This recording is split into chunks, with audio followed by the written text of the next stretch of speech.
Hello everyone, welcome to my channel. आज हम इस वीडियो में मेटल कार्बोनाइल क्लस्टर डिटेल में डिस्कस करेंगे। एक इम्पॉर्टेंट टॉपिक है एमएससी सेमेस्टर एग्जाम के पर्सपेक्टिव से। इस पर्टिकुलर वीडियो में इसका बेसिक कॉन्सेप्ट समझेंगे। ये हैंड रिटन नोट्स आपको प्रोवाइड करूंगा, इसको आप डायरेक्टली अपने सेमेस्टर एग्जाम्स में अप्लाई कर सकते हैं। मेटल कार्बोनाइल क्लस्टर क्या होता है? A metal carbonyl cluster is a compound that contain two or more metals linked in part by metal-metal bond and containing carbon monoxide as the exclusive or predominant ligand। ठीक है। Basically metal carbonyl cluster जो एक प्रकार का compound होता है। Metal carbonyl cluster मतलब metal किसी भी मेटल के साथ जब कार्बोनाइल मतलब कार्बन मोनोऑक्साइड जब आपस में जुड़ा होता है तो इसको मेटल कार्बोनाइल कहा जाता है। ठीक है।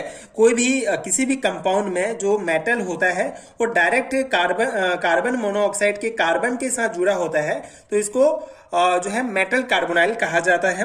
बेसिकली मेटल कार्बोनाइल कहा जाता है। यहाँ पे इसका जो है जनरल फॉर्मूला मेटल कार्बोनाइल का MxCO2 होता है। ये जो M होता है ये मेटल होगा, ये कार्बन मोनोऑक्साइड। और X क्या होता है? X जो होता है number of metal atoms present in that particular compound. Okay.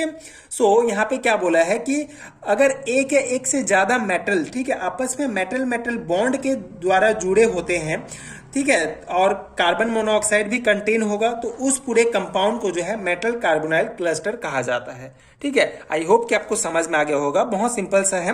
Metal carbonyl किसे कहते हैं? जब मेटल किसी भी मेटल जो है कार्बन मोनोऑक्साइड से जुड़ा होता है तो इसे मेटल कार्बोनाइल कहा जाता है। और अगर मेटल जो है एक या एक से ज्यादा मेटल इस पर्टिकुलर कंपाउंड में मेटल कार्बोनिल में एक या एक से ज्यादा मेटल आपस में मेटल मेटल बॉन्ड के द्वारा जुड़े होते हैं तो उसे मेटल कार्बोनाइल क्लस्टर कहा जाता है। ठीक है। तो यहाँ पे एग्जाम्पल आप देख सकते हैं Fe2CO9, Fe3CO12, ये जो होते हैं एग्जाम्पल्स हैं मेटल कार्बोनाइल क्लस्टर के, जहाँ पे Fe मेटल है, ये कार्बन मोनोऑक्साइड है और ये जो है यहाँ पे दो Fe एटम्स हैं, मतलब कि ये जो है मेटल मेटल बॉन्ड के द्वारा जुड़े हैं। तो ये आपका एग्जाम्पल हो जाएगा मेटल कार्बोनाइल क्लस्टर का। ठीक है। तो बेसिक अगर आपको पूछा जाता है what is metal carbonyl cluster, अगर बेसिक डेफिनेशन तो आप सिंपल सा लिख सकते हैं metal carbonyl cluster is a compound that contain two or more metal linked in part by metal metal bond and containing carbon monoxide as the exclusive or predominant ligand, so that is known as metal carbonyl cluster and the example is Fe2CO9, Fe3CO12। Okay. इतना समझ में आ गया आपको metal carbonyl cluster क्या है। अब यहाँ पे ये जो मेटल कार्बोनाइल क्लस्टर है इसको दो भागों में दो कैटेगरी में डिवाइड किया गया है। ठीक है। LNCC and HNCC। ठीक है। अब ये दो कैटेगरी है LNCC एंड HNCC। बेसिकली यहाँ पे जो है Fe2 है। ठीक है। तो कितना इस पर्टिकुलर कंपाउंड में या मेटल कार्बोनाइल कंपाउंड में कितना जो है एटम प्रेजेंट है, कितना मेटल एटम प्रेजेंट है, उसके आधार पर जो है दो भागों में डिवाइड किया गया है। तो पहला है low nuclearity carbonyl cluster LNCC which contain 3 or 4 atoms. ठीक है। अगर कोई कंपाउंड तीन या चार कंपाउंड, ठीक है, 2, 3, 4 कंपाउंड अगर कंटेन कर रहा है, ठीक है, तो उसको जो है LNCC के अंतर्गत रखा जाता है उस कंपाउंड को। एंड HNCC मतलब high nuclearity carbonyl cluster HNCC which contain 5 or more metal atoms is forming at least 1 metal metal bond. ठीक है। तो high nuclearity carbonyl cluster HNCC जहां पे जो है 5 या उससे ज्यादा, ठीक है, बेसिकली यहाँ पे ये क्या था, कोई कंपाउंड जिसमें दो 3 या 4, ठीक है, 4 मेटल एटम प्रेजेंट है तो उसको इसके अंतर्गत रखा जाएगा। एंड अगर 5 या 5 से ज्यादा मेटल एटम प्रेजेंट है तो उसको HNCC के अंतर्गत रखा जाएगा। तो इस प्रकार से दो इसके टाइप्स आपको याद रखने हैं। अब एक एक को डिटेल में डिस्कस करते हैं। LNCC the most of the M3 cluster are triangular and may have the general formula M3CO12। ठीक है। M3 या M4 भी यहाँ पे होगा। तो ये जनरल फॉर्मूला है LNCC का। इसका जो स्ट्रक्चर होगा बेसिकली ट्रायंगुलर होता है। इसका स्ट्रक्चर भी आगे हम डिस्कस करेंगे, जहां पे ये मेटल के जगह आपका जो है आयरन, रुबिडियम, ऑस्मियम कोई भी मेटल एटम्स हो सकता है। Where carbon monoxide groups are denoted by line and are electronically saturated. Okay. Basically यहाँ पे आप इसके स्ट्रक्चर देखेंगे तो आपको और ये पॉइंट क्या बोल रहा है समझ में आ जाएगा। ये जो है LNCC का स्ट्रक्चर है तो वही ये पॉइंट बोल रहा है कि जो कार्बन मोनोऑक्साइड है उसको लाइंस के द्वारा डिनोट किया गया है by the line and the electrically saturated in such system must be 48 electrons on the other hand H2OS3CO10। ठीक है, ये एग्जाम्पल है इसका, ये इंपॉर्टेंट है, ये LNCC का एग्जाम्पल है जो इसका स्ट्रक्चर भी हम डिस्कस करेंगे। Cluster is unsaturated system having a total of 46 electrons. ठीक है, सो बेसिकली ये जो है LNCC के बारे में कुछ बेसिक पॉइंट्स हैं, ये आपको ध्यान रखने हैं।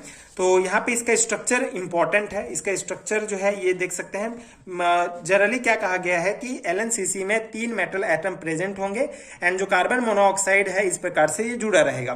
तो यहाँ पे हम मेन एग्जाम्पल लेंगे H2OS3 ऑस्मियम का। ठीक है, तो 3 ऑस्मियम है OS3 एंड जो कार्बन मोनोऑक्साइड है ये 10 है। तो इस प्रकार से एक कार्बन मोनोऑक्साइड को एक लाइन के द्वारा डिनोट किया गया है एंड ये HO। ठीक है, तो इस प्रकार से जो है इस प्रकार से जो है ये इसका स्ट्रक्चर होगा। ये H2 है एक्चुअली, ये H होगा आपका। ठीक है, तो ये इस प्रकार से ये LNCC का स्ट्रक्चर और ये बेसिक पॉइंट्स आपको लिखना है।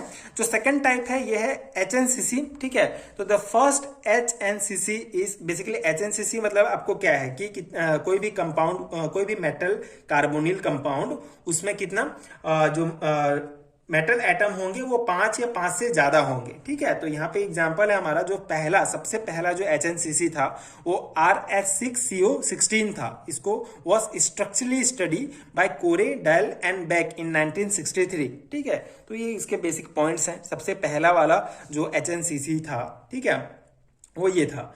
ठीक है, high nuclearity carbonyl cluster HNCC ये पहला सबसे था।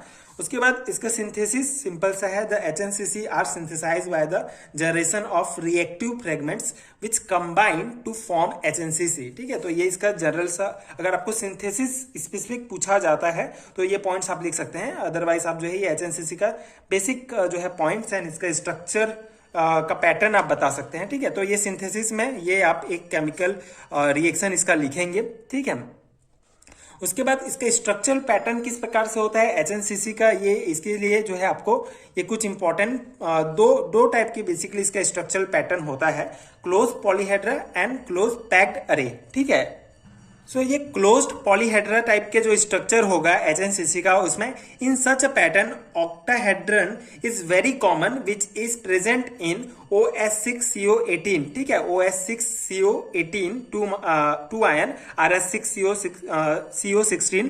तो बेसिकली ये एग्जांपल्स हैं, इसमें जो है आपको क्लोज पॉलीहेड्रा टाइप का स्ट्रक्चर देखने को मिलेगा HNCC में। एंड क्लोज पैक्ड एरे मतलब in this pattern the metal atoms are grouped such a they are bulk metal. ठीक है, अगर बल्क मेटल मतलब 6 से भी ज्यादा अगर मेटल्स बल्क मेटल में होंगे तो क्लोज पैक्ड अरे टाइप का जो है इसका स्ट्रक्चर बनेगा। बेसिकली इसका स्ट्रक्चर बनाना थोड़ा सा डिफिकल्ट है, तो इसका स्ट्रक्चर आप नहीं बनाएंगे तो भी चलेगा। आप सिंपल से इसके जो स्ट्रक्चर पैटर्न होता है 2 टाइप का और उसके एग्जांपल्स को आप लिख सकते हैं। ठीक है, तो इस प्रकार से ये HNCC के लिए कुछ इंपॉर्टेंट पॉइंट्स एंड ये मेटल कार्बोनाइल क्लस्टर से रिलेटेड जो बेसिक कॉन्सेप्ट है मैंने आपको समझाया। आई होप कि आपको समझ में आ गया होगा एंड ये नोट्स आपके एग्जाम प्रिपरेशन के लिए हेल्पफुल रहा होगा। अगर आपको इसका PDF चाहिए तो नीचे आपको डिस्क्रिप्शन बॉक्स में PDF स्टोर का लिंक मिलेगा, जहां BSc एंड MSc लेवल के सारे हैंडरिटन नोट्स यूनिट्स वाइज ले सकते हैं, जो डेफिनेटली आपके एग्जाम प्रिपरेशन के लिए बहुत हेल्पफुल होगा। एंड अगर वीडियो हेल्पफुल है तो आगे के वीडियोस देखने के लिए प्लीज चैनल के साथ जुड़े रहिए, प्लीज सपोर्ट कीजिए, like share and subscribe to my channel and thank you so much for watching.